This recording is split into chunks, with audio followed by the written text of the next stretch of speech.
Well, for us, like when we just came from a project, and our guys will typically go around to the neighbors and notify them of the build day, and then if they need a roof inspection, or after a storm like they're prospecting, some of the characteristics that I look for, knowing a roof is old when it comes to tile. Typically, older tile roofs won't have a bird stop on them. Maybe it will just have a drip edge, or it won't have a drip edge or a bird stop. We've seen that before. As far as shingles go, they'll have a drip edge on them, but a lot of times the drip edge is like hand painted, and it looks kind of oxidized. Your pipe flashings, the actual pipe, it'll get painted when they replace the roof, but over time they use mastic to seal the joint up there between the pipe and the metal.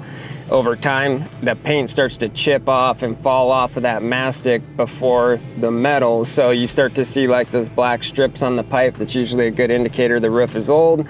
And then obviously for asphalt shingles, if you see a lot of fiberglass coming out of it, like you look at the roof and it's like real shiny, that's an indicator that granules are falling off of it, and it's probably getting time to get it at least inspected.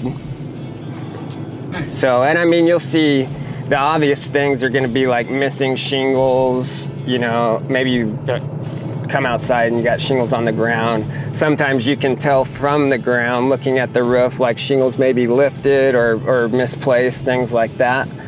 And then with concrete tiles are not as vulnerable to wind uplift as like maybe an asphalt shingle could be, but it's pretty obvious when a concrete tile is misplaced or has been blown up. So on that tile roof there, we saw some obvious wind damage.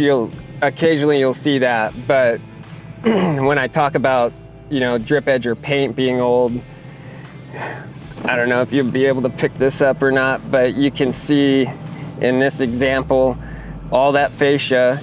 So looking at this house from the street, when we're back a little bit further, I could tell that it has a lot of granule loss on it. The roof it's a brown roof, but it looks a lot blacker in places. Probably granules starting to fall off, but here you see all the fascia is that like bluish color. And then if you look, that little trim piece has drip edge on it. That drip edge is all painted blue too. It doesn't look like it's super new paint. With the way the shingles look, it's a good indicator that it's old. So those are like little things that we can kind of tell from the street more or less if the roof is older or newer.